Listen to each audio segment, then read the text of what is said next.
Sarung Al-Samsi.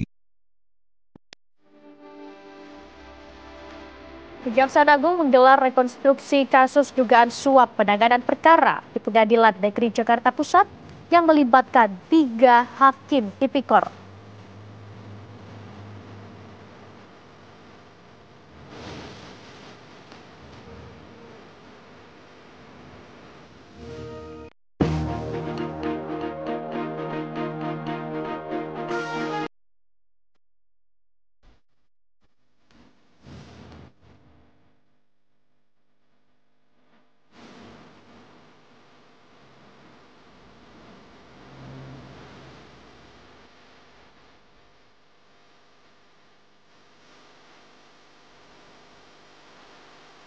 Kantor Komunikasi Kepresidenan Hasan Nasbi mengundurkan diri dari Kabinet Merah Putih.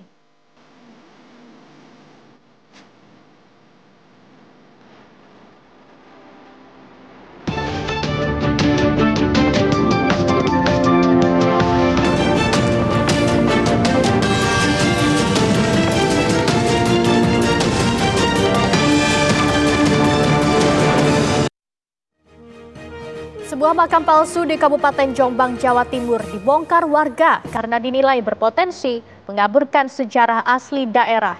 Sementara di Cianjur, Jawa Barat, 8 makam keramat palsu dibongkar warga dan aparat karena disinyalir menyesatkan. Lantas, siapa yang membangun makam palsu tersebut dan apa targetnya? Kami akan mendalaminya di kabar utama bersama saya, Laura Luis.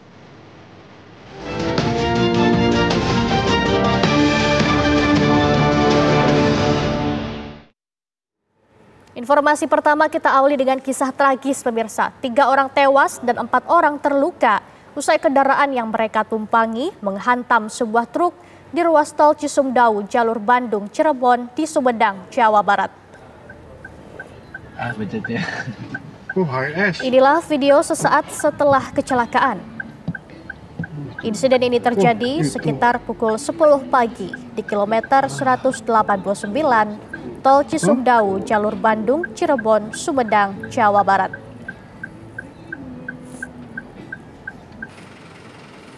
Tampak mobil travel ringsek usai menabrak bagian belakang truk tronton. Bahkan salah satu korban terlempar keluar kendaraan dan tergeletak di tengah jalan tol.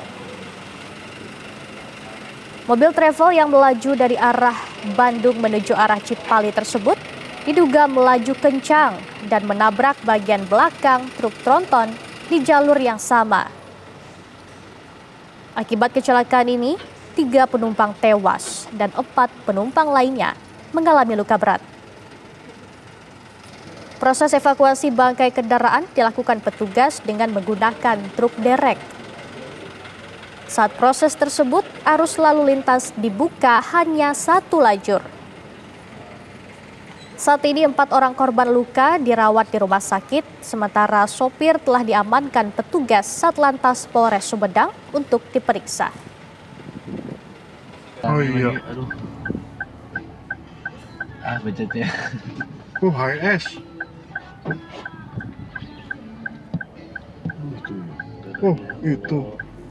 3 korban luka-luka dalam kecelakaan maut di Tol Cisumdawu, kilometer 189 masih dirawat di Rumah Sakit Umar Wirahadi Kusuma, Sumedang.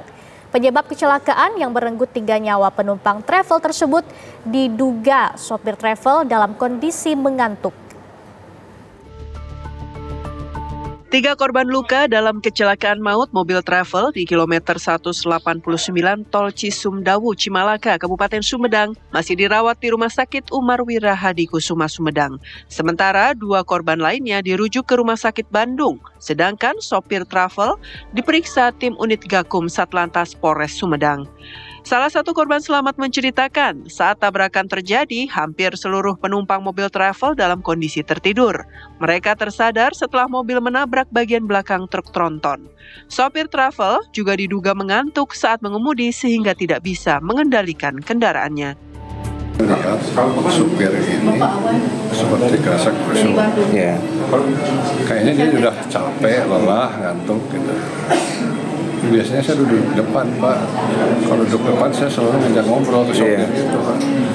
Ini malah tidur yang di depan duduknya. Berarti emang ngebut atau gimana, Pak? Ya dibilang ngebut sih wajar-wajar aja sih, Pak. Travel lah. Supirnya ngantuk atau gimana, Pak?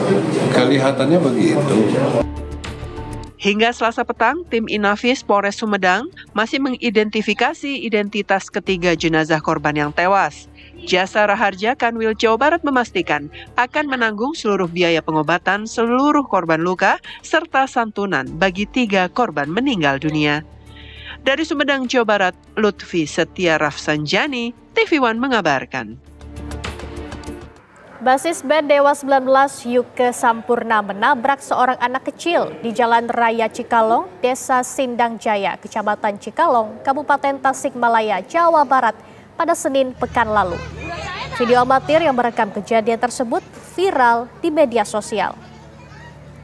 Dalam video yang menjadi viral di media sosial ini, terlihat sosok Yuke membopong tubuh bocah yang tidak sadarkan diri untuk segera dibawa ke mobil lain dan dilarikan ke rumah sakit. Korban langsung dibawa ke rumah sakit untuk mendapatkan penanganan medis. Yuke juga diketahui bertindak cepat memberikan pertolongan kepada korban. Berdasarkan hasil penyelidikan, korban mengalami luka ringan dan kasus ini diselesaikan secara kekeluargaan antara kedua belah pihak. Pihak keluarga korban menyatakan bahwa Yuke telah menunjukkan itikat baik dan bertanggung jawab penuh atas kejadian tersebut.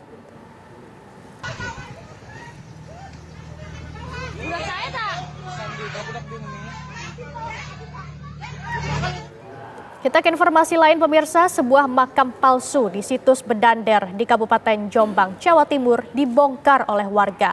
Pembongkaran dilakukan karena keberadaan makam palsu tersebut dinilai berpotensi mengaburkan sejarah asli daerah dan menyesatkan. Warga membongkar makam palsu yang berada di kawasan situs Bedander, Dusun Bedander, Desa Sumbergondang, Kecamatan Kabuh, Kabupaten Jombang.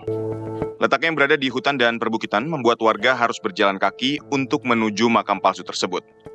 Pembongkaran dilakukan oleh warga dari 3 desa, yaitu Desa Manduro, Desa Sumberingin, dan Desa Sumbergondang. Makam ini sebelumnya diklaim sebagai makam Sunan Chandramata, putra Pangeran Geseng, keturunan Majapahit. Namun setelah dibongkar, tidak ditemukan apapun di dalam makam dan makam tersebut dinyatakan palsu. Kami 3 desa, Manduro, Sumbergondang, dan Sumberingin, melakukan langkah, yaitu dengan maksud untuk pembongkaran. Dan pada waktu pembongkaran, memang dipastikan ketika dibongkar sepenuhnya sampai 100%, memang itu asli palsu, dipastikan palsu. Untuk ke depan sudah tidak ada pembangunan makam palsu lagi. Karena satu harapan kami, pemuda kita, pemuda-pemudi kita jangan sampai dikaburkan oleh sejarah yang fiktif. Jadi monggo kita lestarikan budaya yang ada sesuai dengan aslinya. Warga berharap setelah pembongkaran makam palsu ini, kawasan situs Bedander yang merupakan saksi bisu kejayaan Majapahit dapat kembali dijaga keasliannya tanpa dirusak oleh cerita-cerita fiktif. Dari Jombang, Jawa Timur, Rohmadi, TV One, mengabarkan. 8 makam keramat palsu di Cianjur, Jawa Barat dibongkar warga dan aparat setempat. Warga resah keberadaan makam palsu ini disinyalir menyesatkan orang dan menjadi ladang bisnis berkedok ziarah. Warga serta aparat desa dan kecamatan didampingi anggota TNI dan kepolisian langsung membongkar 8 makam keramat palsu di Kampung Baru Limus, Kabupaten Cianjur, Jawa Barat hari ini. Untuk memastikan isi dari dalam makam tersebut, warga membongkar tumpukan batu yang ada di atas makam. Ternyata hanya makam buatan yang ditumpuk batu sungai dan nisan ditutup kain putih. Warga tidak menemukan liang lahat yang berisikan jenazah. Saat pembongkaran makam keramat palsu tersebut, sang kuncen tidak berada di tempat. Padahal sebelumnya, ia berjanji kepada warga dan aparat setempat untuk bersama-sama menyaksikan pembongkaran makam. Itu Pak? Ya katanya itu Siapa? Ustaz Duduh. Dari mana Pak? Yang dari Ciwaler Ustaz Duduh itu. Ustaz Duduh. Iya. Sebagai apa Ustaz Duduh itu Pak? Ya itu dianggap ya dia yang mendapat mimpinya membawa ilafah itu bikin itu. Jadi pas pembuatan mah pemerintahan setempat gak tahu ya Pak ya? Nggak tahu. Tiba-tiba RT ada juga aja ya? nggak ada laporan. Tiba-tiba ada ya Pak ya? Iya, itu. Pihak desa membongkar 8 makam keramat palsu ini untuk menghindari warga dari perbuatan menyesatkan serta penipuan berkedok ziarah yang dijadikan ladang bisnis orang-orang tak bertanggung jawab. Dari Cianjur, Jawa Barat, Khairon Syah, TV One mengabarkan. Sebuah makam palsu di kawasan Situs Bedander, Kabupaten Jombang, Jawa Timur dibongkar warga karena dinilai berpotensi mengaburkan sejarah asli daerah dan menyesatkan. Lantas, siapa pihak yang membangun makam palsu tersebut dan apa targetnya terhadap peziarah?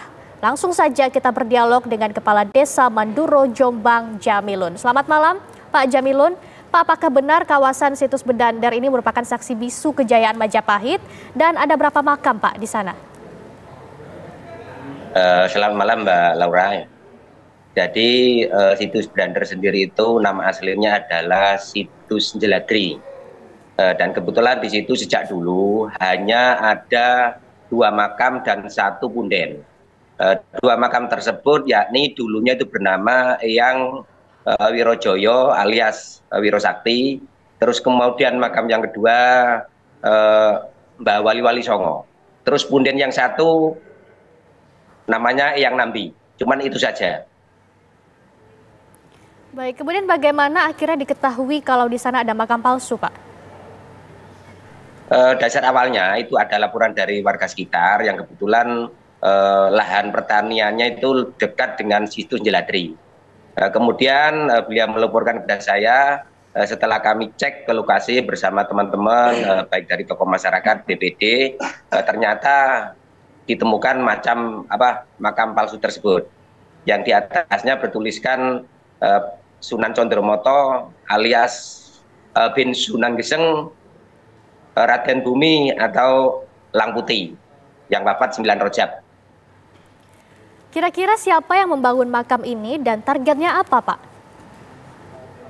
Informasi yang kami dapatkan setelah perjalanan dialog sejak lama dari 3 desa, dari Desa Sumbringin, Sumbergondang, yang membangun makam tersebut adalah Bapak Kucan, warga Desa Sumbergondang. Pembangunan makam tersebut berdasarkan isyarah lewat ketiga tokoh spiritual Pak Kucan sendiri, yakni ada dari Pak Jenun, terus ada dari Mojokerto, Habib Soleh juga, kemudian ada yang dari Jombang sendiri. Dari ketiga tokoh tersebut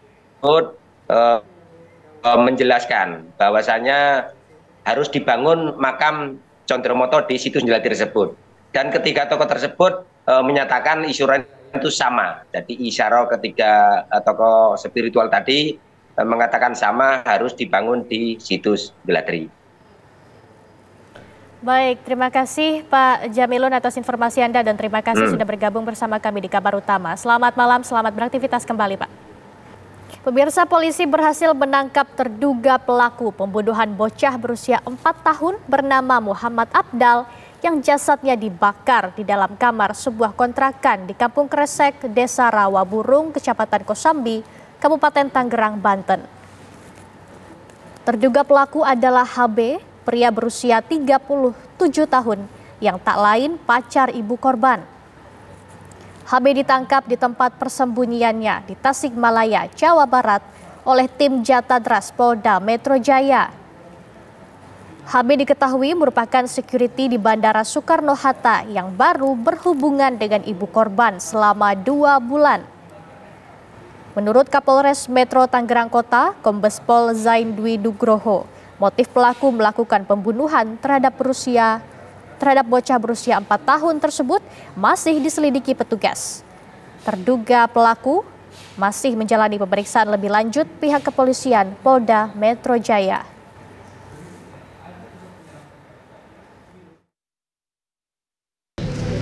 Diduga pelaku yang melakukan tindak pidana tersebut adalah Saudara HB, adalah seorang security yang bekerja di kawasan Bandara Soekarno-Hatta, dan yang bersangkutan adalah pacar dari ibu korban. Sudah berjalan kurang lebih 2 bulan. Dan alhamdulillah tadi pagi Subdit Jatanras Polda Metro sudah berhasil menangkap pelakunya di Tasikmalaya. Untuk pelaku terhadap meninggalnya anak dalam keadaan terbakar di sebuah kontrakan di Desa Rawaburung, Kecamatan Kosambi, Kabupaten Tangerang sudah terungkap. Jadi nanti untuk motif dan lain-lain nanti pasti akan dilakukan press release oleh Polda Metro Jaya. Kepolisian Resor Metro Tangerang Kota ungkap penyebab kematian anak berusia 4 tahun berinisial MA.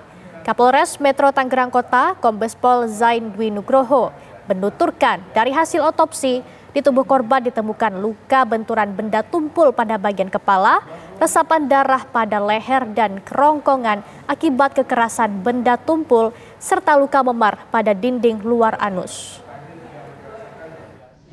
Kontrakan tersebut menemukan di dalam itu ada bekas terbakar dan ditemukan anaknya sudah meninggal dalam keadaan beberapa bagian tubuhnya terlentang dalam keadaan habis terbakar. Kemudian kami telah melakukan kegiatan otopsi terhadap korban ya di Rumah Sakit RSUD Kabupaten Tangerang yang dilakukan oleh dokter forensik bahwa adanya kekerasan pada kepala ya, termasuk juga temuan resapan darah di bagian leher, kerongkongan yang diduga adalah akibat kekerasan benda tumpul. Kemudian juga di dinding luar anus ya ada luka memar. Sehingga kami dari kepolisian meningkatkan kasus tersebut dari proses lidik menjadi lidik karena ada dugaan kekerasan terhadap korban dengan menggunakan benda tumpul yang mengakibatkan korban meninggal dunia. Kemudian bagaimana perkembangan terkini penangkapan terduga pelaku pembakar balita 4 tahun di Tangerang yang tak lain adalah pacar ibu korban oleh tim Jatanras Polda Metro Jaya? Sudah ada reporter Josephine Kezia di Polda Metro Jaya. Selamat malam Kezia, ada perkembangan informasi apa yang Anda dapatkan?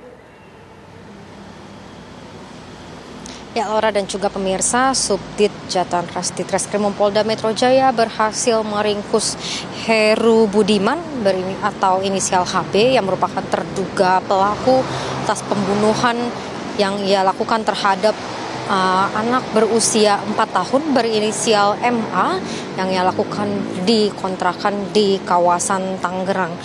HB merupakan seorang security yang bekerja di Bandara Udara Internasional Soekarno-Hatta dan ditangkap pada hari ini di Tasikmalaya, Jawa Barat tanpa adanya perlawanan. Dan hingga saat ini tim gabungan dari Subdit Jatanras Ditreskrimum Polda Metro Jaya, kemudian Satreskrim Polres Metro Tangerang Kota bersama unit Reskrim Polsek Teluk Naga masih terus melakukan penyelidikan untuk mengungkap sebenarnya apa yang terjadi, bagaimana kronologi terjadinya pembunuhan tersebut, apa yang melatar belakangi Heru Budi untuk melakukan pembunuhan yang begitu keji terhadap bocah berinisial MA berusia 4 tahun yang merupakan anak dari kekasihnya. Hingga saat ini masih didalami oleh Subdit Jatanras Ditreskrimum Polda Metro Jaya. Dan juga kemarin Kapolres Metro Tangerang Kota, Kombes Pol Zain Dwi Nugroho mengungkapkan ada hasil otopsi pada korban.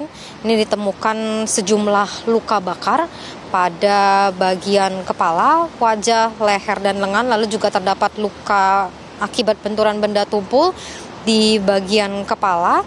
Kemudian juga terdapat resapan darah pada leher dan kerongkongan akibat kekerasan benda tumpul dan juga memar di bagian dinding luar anus korban. Sementara untuk penyebab kematian korban adalah adanya kekerasan benda tumpul pada bagian leher yang menyebabkan tersumbatnya jalan pernafasan.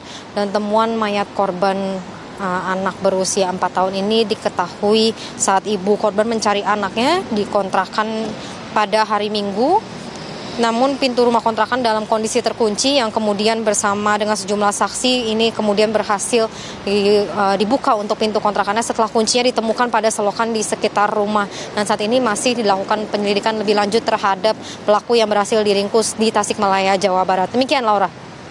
Baik, Josephine Geza mengabarkan langsung dari Polda Metro Jaya. Selamat bertugas kembali, Kezia. Pemirsa, sebelumnya jenazah MA, bocah 4 tahun, ditemukan tewas dibakar kekasih sang ibu di rumah kontrakan kawasan Kampung Kresek, Tangerang, Banten pada Minggu sore. Usai otopsi, jasad balita malang tersebut telah dimakamkan di TPU Pintu Kapuk, Teluk Naga, Banten. Warga Kampung Kresek, Desa Rawaburung, Kecamatan Kosambi, Kabupaten Tangerang, Banten geger dengan penemuan jasad bocah yang tewas terbakar. Jasad balita malang berusia 4 tahun itu ditemukan pada Minggu sore di dalam sebuah rumah kontrakan. Peristiwa naas tersebut diketahui saat ibu korban mencari anaknya dan menemukannya di kontrakan milik pacar sang ibu dalam kondisi mengenaskan. Si emaknya itu histeris. Kita jadi yang di dalam apa ini, Bang? Yang Abang lihat di dalam yang kenapa? Itu asap. Asap udah tahu lah. Asap semua putih. Iya, pas lampu dinyalain ada anak kecil. Kondisinya gimana, Bang? Kondisinya lagi tiduran. Terbakar. Udah terbakar. Suasana duka meliputi keluarga balita MA. Usai autopsi, jenazah bocah malang itu dikebumikan di TPU Pintu Kapuk, Kecamatan Teluk Naga. Ayah kandung korban mengenang balita 4 tahun itu sebagai anak yang aktif. Ahmad begitu terpukul saat mengetahui anaknya menjadi korban kebiadaban kekasih mantan istrinya. Terang paling berharga buat saya. Cuman begitu ngedengar berita anak saya mati terbakar, itu yang bikin rilis hati saya. Karena bukan hanya dibakar, saya sebagai orang tua tahu, menyaksikan hasil otopsi di situ. Sebelum hasil otopsi, dokter aja sudah ngomong duluan ada pukulan benda tumpul di kepalanya. Itu yang saya tahu. Berarti si korban bukan hanya dibakar, awalnya dibunuh, lalu dia mau menghilangkan jejak dengan cara dibakar. Keluarga berharap pelaku diberikan hukuman yang setimpal. Dari Tangerang, Banten, Kusnaedi, Rusdi Muslim, TV One mengabarkan. Anda kembali menyaksikan kabar utama, pemirsa. Kepala Presidential Communication Office atau Kantor Komunikasi Kepresidenan Hasan Nasbi mengundurkan diri dari Kabinet Merah Putih. Menurut Hasan, keputusan yang diambil dirinya bukan keputusan yang tiba-tiba dan emosional. Hasan dalam Instagram Total Politikom menyebut pengunduran dirinya ini dipikirkan dalam suasana tenang demi kebaikan komunikasi pemerintahan. Tak ada yang mengetahui jika surat pengunduran diri telah diserahkan kepada Presiden pada 21 April 2025 lalu melalui Menteri Sekretaris Negara Prasetyo Hadi dan Sekretaris Kabinet Teddy Indrawijaya. Hasan Nasbi juga menyampaikan permintaan maaf kepada Presiden Prabowo jika selama menjabat ada kekurangan dan mengucapkan terima kasih atas kepercayaan yang diberikan. Ini semacam ancaman kepada para pers. Kebebasan pers, Pak. Udah dimasak aja. Kalau kepala batu udah dimasak. Kepala Kantor Komunikasi Kepresidenan Hasan Nasbi sempat jadi sorotan publik atas komentarnya menanggapi insiden kiriman paket kepala babi ke redaksi Tempo. Hasan Nasbi menyebut agar kepala babi tersebut dimasak saja. Dan Presiden Prabowo Subianto saat berdiskusi dengan para pemimpin redaksi menyentil pernyataan Hasan Nasbi ini sebagai komentar yang keliru. Ini dinilai terus apa yang terjadi pas dikirim itu apa yang terjadi? Ini semacam ancaman kepada para pers. Kebebasan pers, Pak. Udah dimasak aja. Kalau kepala babi udah jadi bangkai, Pak. Udah. Dimasak aja. Ada juga anggapan jadi ancaman pembunuhan gitu, Pak. Gimana Pak responnya, Pak? Enggak lah, saya lihat dari media sosialnya Francisca yang wartawan Tempo itu, dia justru minta dikirimin daging babi. Itu kan semacam jokes saja, Pak. Iya, sama, artinya dia nggak terancam kan. Buktinya dia bisa bercanda, kirimin daging babi katanya. Kelakar Kepala Kantor Komunikasi Kepresidenan Hasan Nasbi soal kiriman paket kepala babi ke redaksi Tempo dan menyebut agar kepala babi tersebut dimasak saja jadi sorotan di ruang publik. Komentar Hasan Nasbi di Kompleks Istana Kepresidenan beberapa waktu lalu tersebut kemudian menjadi kegaduhan dan polemik di ruang publik. Hasan Nasbi mengungkapkan pengiriman kepala babi itu tak perlu dibesar-besarkan. Jadi saya rasa nggak usah terlalu menjadi berita yang besar, karena kita nggak tahu itu dikirim oleh siapa, dalam maksud seperti apa, kita nggak tahu itu. Jadi kita nggak tahu menahu soal itu dan tidak mau dikait-kaitkan dengan itu, ya. Dan kalau dianggapnya bercanda oleh mereka, ya kalau bisa dikirim daging aja bisa dimakan, ya begitu juga bisa dimasak kan, gitu. Jadi menurut saya itu bukan ancaman, ya. Presiden Prabowo Subianto pun kemudian menyentil pernyataan Hasan Nasbi ini sebagai komentar yang keliru. Ini disampaikan Prabowo saat berdiskusi dengan para pemimpin redaksi. Benar, itu ucapan yang menurut saya teledor, itu ya keliru itu. Ya, saya kira beliau menyesal. Ya.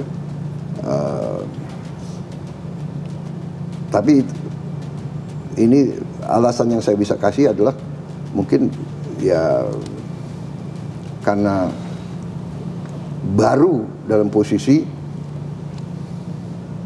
pemerintahan yang selalu disorot. Jadi kadang-kadang orang yang dari dunia perencana atau dunia survei atau dunia akademis muncul di panggung publik kurang cepat menyesuaikan menurut saya. Oke, terima kasih. Saya itu jawaban saya kepada itu. Tak lama berselang, Presiden Prabowo pun kemudian menunjuk Menteri Sekretaris Negara Prasetyo Hadi mendapatkan mandat tambahan sebagai juru bicara Presiden. Saya ini diminta untuk ikut aktif membantu. Jadi kantor komunikasi kepresidenan tetap ada, tetap menjalankan tugas seperti biasa. Nah, saya selaku Mensesnek diminta oleh Bapak Presiden diminta untuk ikut aktif membantu, termasuk menteri-menteri teknis lainnya, untuk menyampaikan program-program pemerintah, apa yang sedang dikerjakan oleh pemerintah, sedang direncanakan oleh pemerintah, termasuk keberhasilan dari program-program tersebut. Tim TV One mengabarkan.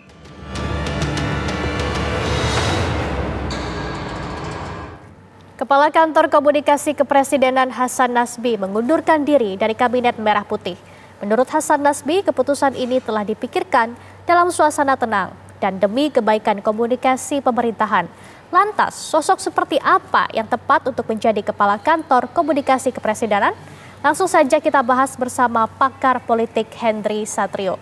Selamat malam, Pak Hendry. Ini Kepala Kantor Komunikasi Kepresidenan Hasan Nasbi mengundurkan diri. Apakah mungkin ini terkait dengan pernyataannya yang sempat kontroversial, Pak?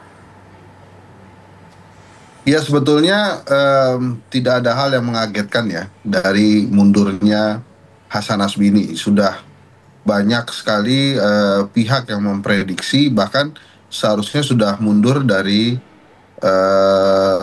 sejak dia berkomentar seperti tidak menghargai pers waktu itu ya. Dia berkomentar tentang kepala babi kemudian dimasak saja, kan itu sebuah komentar yang sangat tidak menghargai pers. Dan luar biasanya pada saat itu pun Presiden Prabowo masih mau pasang badan tuh untuk Hasan Nasbi gitu. Bahkan Pak Presiden mengatakan bahwa keliru pernyataan itu.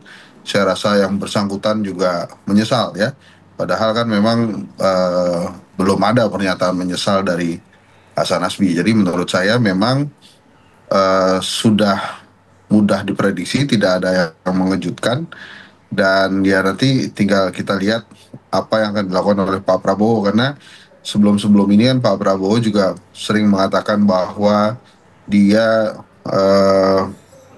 mengambil alih komunikasi lah waktu itu kan, karena dia tahu bahwa ada yang salah. Nah, yang luar biasa dari Pak Prabowo itu memang dia pasang badan, jadi dari semua teori politik yang ada beliau kerjakan semua tuh. Ada teori leadership politik ya, leadership transformasional, ada transaksional, karismatik, semua dilakukan oleh Pak Prabowo dalam mengedepankan leadershipnya. Jadi kalau kemudian beliau menyadari bahwa komunikasi adalah hal yang penting dan akan terjadi pergantian dari kebijakan-kebijakan komunikasi dengan mundurnya Kepala Kantor Komunikasi Presiden, itu akan lebih mempermudah gerak Pak Prabowo nantinya. Jadi menurut saya yakin sekali ini bukan yang mengagetkan, bahkan Istana sudah melakukan mitigasi sebelumnya kan, sebelum Hasan mundur itu sudah ada mitigasi seperti menunjuk Menteri Prasetyo sebagai jubir, kemudian termasuk Menteri Wamen Anggaraka Prabowo dan Wamen Yuri Ardianto. Jadi yang pertama menurut saya bukan hal yang mengejutkan, yang kedua pemerintah sudah melakukan mitigasi di awal gitu ya. Yang ketiga menurut saya ini menjadi pelajaran penting bagi seluruh menteri bahwa komunikasi adalah hal yang sangat penting dan harus berhati-hati pada saat menghadapi sebuah isu ya, gitu kira-kira. Baik, kemudian ini Prasetyo Hadi sudah merangkap juga sebagai juru bicara. Kalau begitu apakah posisi Kepala Kantor Komunikasi Kepresidenan ini masih diperlukan Pak? Dan siapa, orang seperti apa yang cocok mengisi posisi ini? Ya itu kan semua tergantung dari Pak Prabowo ya. Yang jelas memang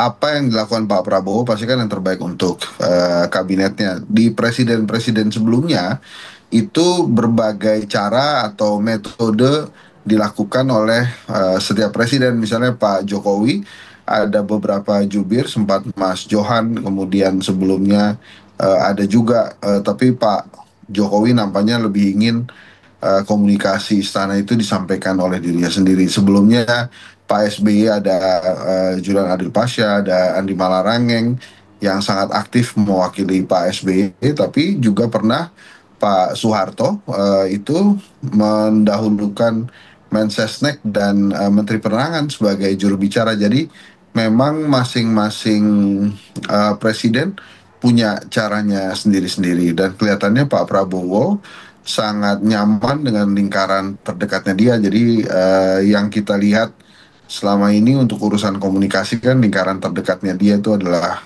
Menteri Prasetyo, kemudian Wamen Anggaraka ya, ada Wamen Sudaryono, kemudian ada Menteri Sugiono hingga Seskap Mas Teddy ya. Kemudian di sisi lain juga ada Bang Dasko dan beberapa orang lagi. Jadi memang kelihatannya Pak Prabowo mungkin akan ada evaluasi terhadap keberadaan PCO ya, karena memang kelihatannya dia lebih nyaman dengan lingkaran dekatnya untuk menyampaikan beberapa hal yang terkait kebijakan-kebijakan negara. Tapi sekali lagi itu semua tergantung dari bagaimana Pak Prabowo nantinya. Apakah PCO masih ada atau tidak, kan yang bisa merasakan perlu atau tidaknya adalah Pak Prabowo ya. Baik, tentunya kita berharap kita mendoakan kabinetnya lancar aja dan kegiatan-kegiatan atau program-programnya bisa dilaksanakan dengan baik. Ya baik, tentunya kita berharap semoga komunikasi pemerintahan lebih baik ya Pak ya. Terima kasih Pak Hendri Satrio atas informasi Anda. Terima kasih sudah bergabung bersama kami di Kabar Utama. Selamat malam Pak. Sama-sama, amin. Kita ke informasi lain pemirsa. Ketua MPR sekaligus Sekjen Partai Gerindra Ahmad Muzani mendatangi Istana Negara memenuhi undangan makan siang bersama Presiden Prabowo Subianto. Ahmad Muzani menyebut diundang Prabowo bersama Ketua DPR Sufmi Dasko, Mensesnek Prasetyo Hadi, dan Seskap Teddy Indrawijaya. Dalam makan siang tersebut, Ahmad Muzani menyebut membahas sejumlah isu. Salah satunya soal evaluasi direksi BUMN yang disampaikan Presiden Prabowo saat memberi arahan di Danantara. sedikit memang tentang beberapa kinerja Badan Usaha Negara. Beliau berharap bisa menjadi sebuah unit usaha negara yang memiliki kekuatan yang cukup tangguh karena di satu sisi penyertaan modal dari negara cukup signifikan nilainya, tapi di sisi lain yang diharapkan masyarakat dari kinerja para penyelenggara di badan usaha milik negara, termasuk yang bergabung dalam dan antara itu bisa memberi andil yang besar bagi perkembangan pembangunan ekonomi di Indonesia, terutama untuk kesejahteraan rakyat dan masyarakat Indonesia. Anda masih bersama kami di Kabar Utama pemirsa. Tengah menjadi buah bibir warganet terkait aksi perampasan sepeda motor di Jalan Raya Dan Mogot, Cengkareng, Jakarta Barat yang dilakukan oleh mata elang atau penagih hutang. Satreskrim Polres Metro Jakarta Barat saat ini tengah memburu keberadaan mata elang tersebut.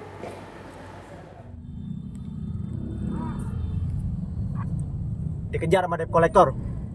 Keributan antara pengendara motor dengan mata elang atau penagih utang terjadi di ruas jalan Dan Mogot Cengkareng, Jakarta Barat. Mata elang tersebut sempat menarik sepeda motor, namun sang pengendara tetap mempertahankan kendaraannya. Menurut polisi, penarikan kendaraan secara paksa di jalan tanpa proses hukum yang sah merupakan tindak pidana. Jajaran Polsek di Cengkareng, kami lagi kejar pelaku dan kami akan periksa terkait untuk korban juga, dan mudah-mudahan dalam waktu secepatnya kami akan tangkap pelaku yang kalau memang tidak sesuai dengan aturan berlaku. Aksi perampasan ini viral di media sosial dan menuai kecaman masyarakat. Polisi mengimbau agar masyarakat melaporkan jika mengalami atau menyaksikan kasus serupa. Dari Jakarta, Arif Budiman Syahputra, TV One mengabarkan. Rekonstruksi digelar dalam kasus dugaan suap dan gratifikasi penanganan perkara di Pengadilan Negeri Jakarta Pusat terkait putusan lepas atau onslak. Rekonstruksi digelar untuk memperoleh persesuaian keterangan para tersangka yang tertuang dalam berita acara pemeriksaan.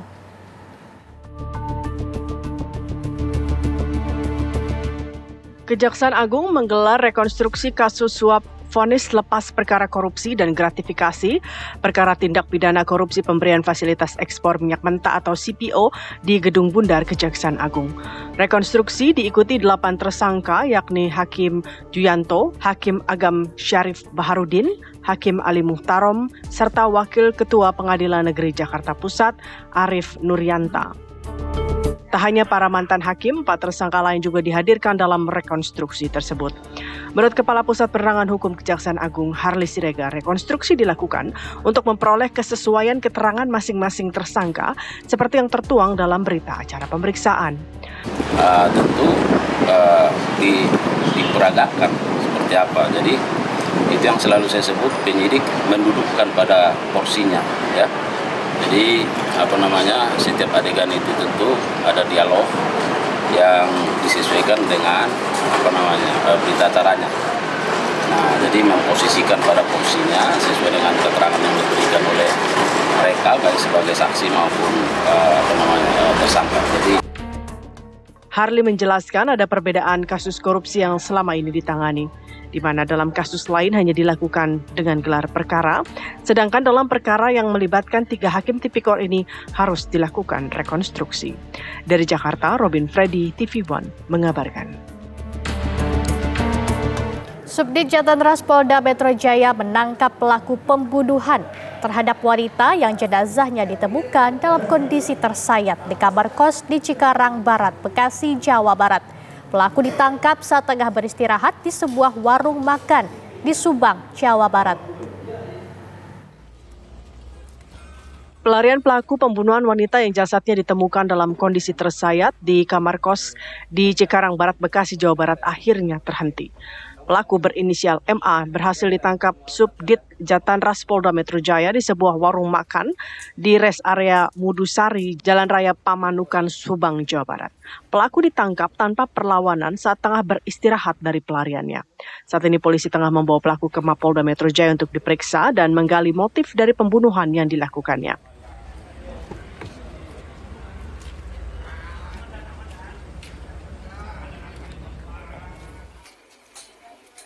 Sebelumnya seorang wanita berinisial WD ditemukan tak bernyawa di kamar kos di Cikarang Barat, Kabupaten Bekasi, Jawa Barat. Jenazah korban ditemukan penuh luka sayatan di bagian lengan dan leher. Jenazah korban pertama kali ditemukan penjaga kos yang saat itu tengah membersihkan kamar kos yang digunakan korban. Tim TV One mengabarkan. Pemirsa, kabar menarik dan penting sepanjang hari ini kami rangkum selengkapnya dalam News Flash berikut ini. Polisi menangkap HB, terduga pelaku pembunuhan Muhammad Abdal, bocah berusia 4 tahun yang jasadnya dibakar di dalam kamar kontrakan di Kampung Gresek, Desa Rawaburung, Kecamatan Kosambi, Kabupaten Tangerang, Banten. HB ternyata pacar ibu korban dan ditangkap di tempat persembunyiannya di Kecamatan Taraju, Tasikmalaya, Jawa Barat oleh tim Jatantras Polda Metro Jaya. HB merupakan security di Bandara Soekarno-Hatta yang baru berhubungan dengan ibu korban selama 2 bulan. Motif pelaku membunuh anak pacarnya itu pun masih diselidiki oleh pihak kepolisian.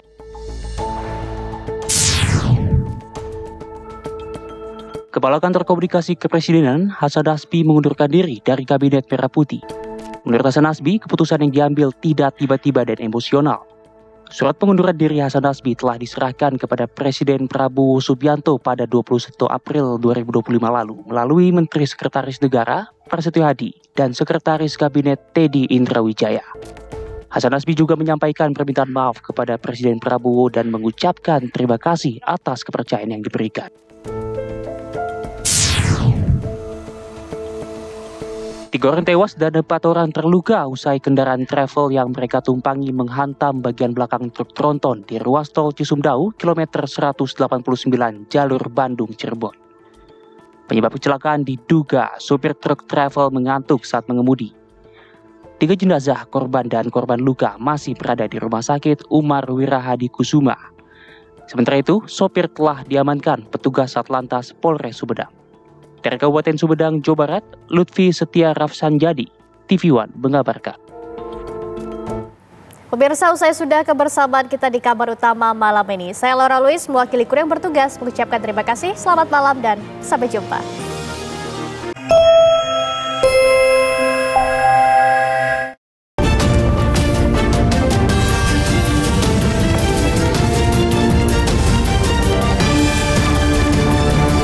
Didukung oleh Sarung Al Samsi,